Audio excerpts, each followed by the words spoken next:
He had been following me for the last 10 minutes. It all started when I'd exited the parking lot of the law office and drove onto the road. He had been driving in the opposite lane, but the second he'd seen me, he immediately pulled a U-turn to get in behind me. Now, as I flicked my turn signal for the exit off the highway, he too, almost in unison, flicked his signal on. I took the exit, and he did the same.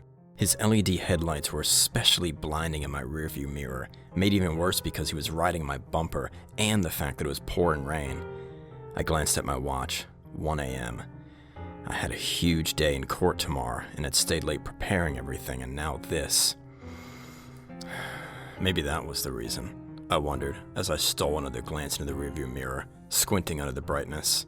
I'd always been afraid that somebody fresh out on parole, might come after me.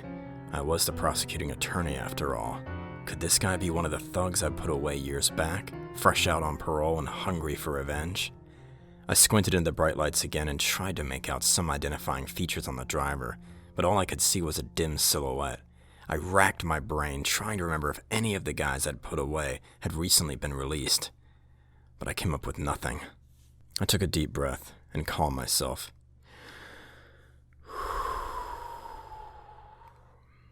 I was just being paranoid.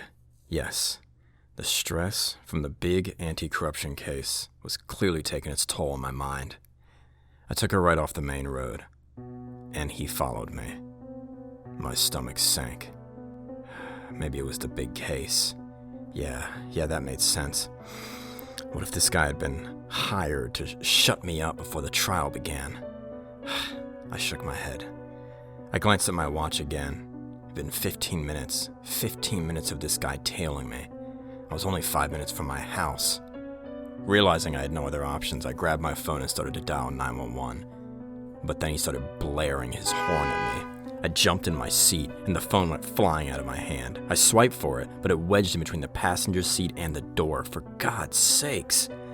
The man continued to blare his horn at me. My heart seized with every blast.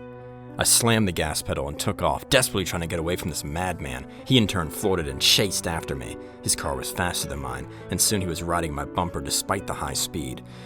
I was almost home. Once there, I could run inside, lock the door, and call the police. My neighbor had a gun, I think, maybe.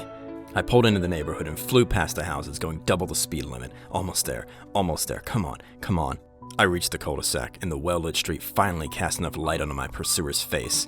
His face was crazy, with eyes wide open and his lips grimaced and pulled back.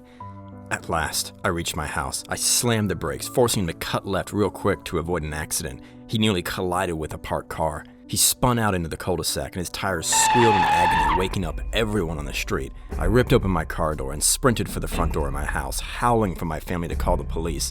Around us, half the neighborhood was awake now, and heads were poking out from every door and window because of the commotion. I tore the front door open, almost running right into my terrified family, who were already dialing 911. We locked the door and looked out the window. The man staggered out of his car and then started running across our lawn. My wife screamed. I ripped open the shoe closet and grabbed the only weapon I could think of, a baseball bat. The man reached our doorstep, and I gritted my teeth, ready to swing. But then, suddenly, he just turned away and sprinted back across our lawn and back to his car before peeling out. It was all over in seconds. Stunned and confused, I stepped towards the front door and unlocked it before pulling it open. On the doorstep was a sheaf of paper. He left a note. I picked up the note and raised it up into the light. In the distance, I heard sirens approaching. The note read, "It was in your back seat." My son suddenly grabbed my arm. "Dad, I think there's someone in the house."